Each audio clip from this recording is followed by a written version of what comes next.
Alright y'all, Big Jim in the house.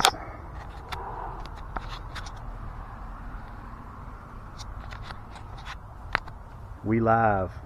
Y'all, this is my first legit YouTube recording. This is a very sketchy camera that someone gave me. It's tiny. I'm trying to hold it still. Hope the audio quality is not pure suckage. I took it out of its little case because I can't hear my audio hardly. I got to get an external mic. I'm new to this crap. I've been doing everything on my phone.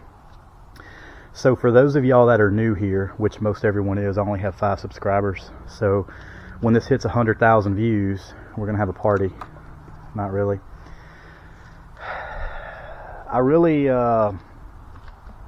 I don't really think I'm in the middle of my build yet. I'm about to finish the exterior. I have some trim work left to do. Those of you that have been following me on Instagram and Facebook kind of know me, and y'all know kind of where I'm at. I'll do a more in-depth video from start to finish and kind of explain, maybe even do a Q&A type thing at some point soon. But for right now, just for testing purposes and to see if I know what I'm doing, I'm going to do a quick unboxing. So the back of the bus here, very plain. Again, I do have some more black trim. I've got a line out here, and I really need to, I'm going to go back over with another darker coat here of my top coat. But these rears, these lights, I took everything out. This was an old incandescent tail light slash brake light, little 3-inch or 4-inch. This one was another, almost like a boat trailer light. Y'all have seen these on buses, right? It acts as a brake light slash turn light, and underneath it's got a clear illumination here for obviously the license plate. So what I'm going to do is I'm going to do away with those. This has dual license plate areas here. So to kind of bring this back into the 21st century, I got these LEDs here. These are 4-inch LEDs, and if you look at them close, they have a red and a white illumination to them. So these double as running lights slash brake lights slash turn signals, but when you put the bus in reverse overrides, and this illuminates white. So what I'm going to do is I'm going to get a 4-inch hole saw. I'm going to widen this out, put this here, and on the other side I'm going to put one kind of equivalent to it here on both sides. So what I'm essentially doing is doubling the amount of brake lights and reverse lights on it. They're a lot more cleaner, they're clearer, they're LEDs. And then once I get this, I have to get a physical inspection. Once I get this registered as an RV and I get my license plate, obviously the license plate is going to go here. And here I'm just going to put a small license plate light only type thing. I might get a second license plate and put something kind of smart ass on this side just so it doesn't throw off the balance of the back. So I got this at, I don't know, I think it was like 40 bucks. And it comes with 4 lights. So that's going to clean up that area too. Also for the 7-inch, for these big warning lights here, I want to replace those with 7-inch clear lens ambers and clear lens reds. I've only found one company that really does those, and they look kind of like a sketchy company. I don't know if I'm going to go through them or not. I may end up having to do an amber lens and a red lens. I don't know that yet. I'll get to that probably in a few weeks. But I want to talk about the rear deck. So coming off this rear deck, one of the final touches, if you will, for now at least, for the exterior. So you have C-channel. I believe this is 10-inch C-channel. That is what the frame of any semi-truck or heavy-duty truck is. It's just 2 beams. So I took the rear bumper off. These are the bumper mounts. I'm going to remove these because I'm going to relocate the bumper. I'm going to get either some C-channel or I'm eyeballing some really heavy 1/2-inch thick angle that I'm going to bolt here. I'm going to overlap the body by about 5 feet, and it's going to come out 5 feet. And this is some heavy angle here that I have cut. I weld in flip-flops, y'all. I'm a redneck. What do you expect? I'm going to get these joints done. I'm going to have my son weld these because he's an expert welder. I'm just a guy in a jumpsuit. So I'm going to have these welded together, and I'm going to put slats in here. 2x6s, treated, pressure treated, and it's going to be our back porch because our master bedroom is going to be here. And when we open this back door, my bed's going to be right there. Underneath the bed we'll have a little storage area for some just extra crap here. Ice chest, I don't know, something like that. Maybe lithium batteries at some point. But my point is, if we back up into a mountain or a beachfront or hell, a city, I don't know, we can actually wake up in the morning, open our door, and we can have coffee on the back patio, on this little 5-foot long patio. So it kind of gives you a back porch view anywhere you go.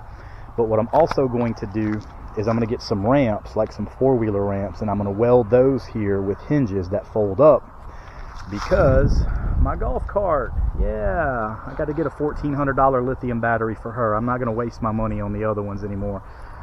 She just needs a new battery. I'm going to get her cleaned up and get a new battery, and I want to be able to drive my golf cart up on it so we can haul it where we need to go. And this platform is the perfect size for it. I've got everything pre-measured, so it'll serve as a back porch / garage for the golf cart. So if we go to a campground, or one of these cities that are cool with golf carts, we could zip around town on that. Probably going to eventually get a car dolly in the back too, so we can actually pull our vehicle once we really get into this. But right now, golf cart's going to roll. I'm also, like I said, I'm going to relocate the rear bumper to the back of this deck. So I'm going to have to wire in some new tail lights, turn signals and everything, and put on the bumper. Point being, if we have a load on here, i.e. the golf cart, generators, and whatever other crap we bring with us, it's going to be covered up to keep the weather off of it. It's going to cover all of these lights. So I'm going to put plenty of visibility on this rear bumper, because again, this is a slow moving vehicle. I don't want anybody running up under me. I don't want that guilt. I mean, whatever I can do to prevent an accident, I'm going to do. Probably put some reflective tape, red and white, something reflective with lights and all that good stuff. It's going to be very visible. But I'm going to relocate the bumper back here, and it's going to attach on these 2 attachment points that I extend the frame out with. So if I get rear-ended, it will offer, I don't know if it's the same level of protection. I'm not a flipping engineer, but it's going to give us some pretty solid protection and kind of some crash, crumble room, I guess you could say. Of course, I'm going to put a large backup camera in the back looking down with night vision, because I have such a vast area. This is a lot of ass to swing around. I mean, you can already tell on a bus, you've got a good 8 feet behind the rear wheels as it is, and then I'm adding 5 additional feet. So if you think about the swing radius of that, you really have a safety factor. You have to be careful driving this thing around and maneuvering it, excuse me, especially in tighter spaces. Now, for those of you that are watching this and have never heard of country bussing, that's just what I name my channel.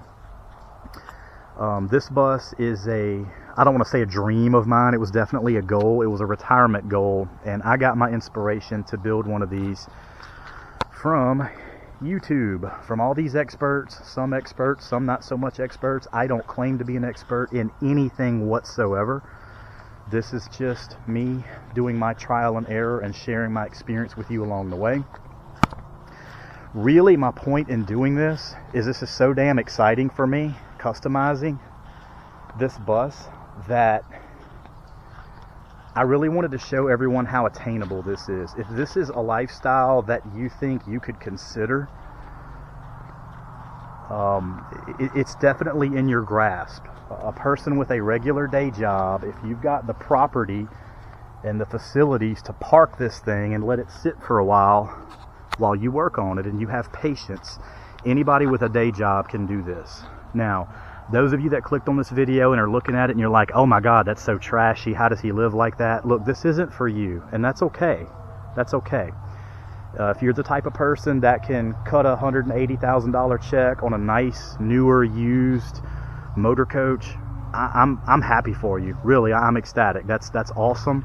Look, I'm a capitalist. I want everybody to succeed.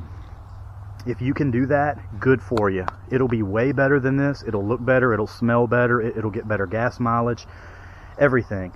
But for those of you that are considering doing something like this, maybe you're a tailgater, you're a sports nut, and you like to go park at football stadiums. I'm going to do a budget, my budget so far. I'm going to do a video on that soon, and I'm going to break down everything I've spent on this bus And I can promise you, it probably won't blow your mind, but it will probably at the very least surprise you how little you can get by with a build like this. So stay tuned. I'm going to show you all of my tips and tricks along the way. I've learned a lot of lessons the hard way, the easy way. Some of them are fun and funny. Some of them are costly and horrible. Your back is going to hurt. You're going to sweat a lot. I have very little money tied up into this, but I have a lot of sweat and a considerable amount of blood from the mistakes I've made. And, you know, if you have tips and tricks you want to share with me in the comments, if you want to get with me and, you know, I explain to you what I did, maybe it's not your way. You know, this isn't for everybody. I was arguing with this troll one day, and he said that we're a bunch of Harbor Freight hippies. And I kind of took that as a compliment, because I'm by no means a hippie. But a lot of people in this lifestyle are proud hippies. They consider themselves hippies. And from a Harbor Freight hippie guy, here's my Harbor Freight bucket that I got for free when I bought my paint gun that I painted this hippie mobile with. I'm not a hippie, I'm a redneck. There's a difference. But more power to anyone, regardless of what they classify themselves as, that wants to do something like this. This is fun. It's really entertaining. Everywhere I go, people are like, hey, how's the bus coming? It's really exciting sharing it with y'all. So that's really my purpose here, is just to show you how attainable it is. I'm not going to sugarcoat it for you. I'm not going to try to sell this life to you, because a lot of people are going to look at this and be like, screw that noise. That's way too much. This guy's got too much time on his hands. That's okay. I'm not going to sell it. It's too ugly for that. Buses are gross. They stink. This thing is 30 years old. I've gutted the inside, but I don't want to think about the body fluids and what happened in here after football games on Friday nights. I just don't want to think about it. So I'm totally gutting the inside. We're going to get started on the interior pretty soon. I'm going to share that with y'all. It's going to be super fun.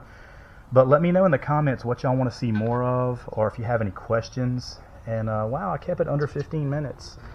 So welcome to country busting, y'all. This is what we do. More to follow.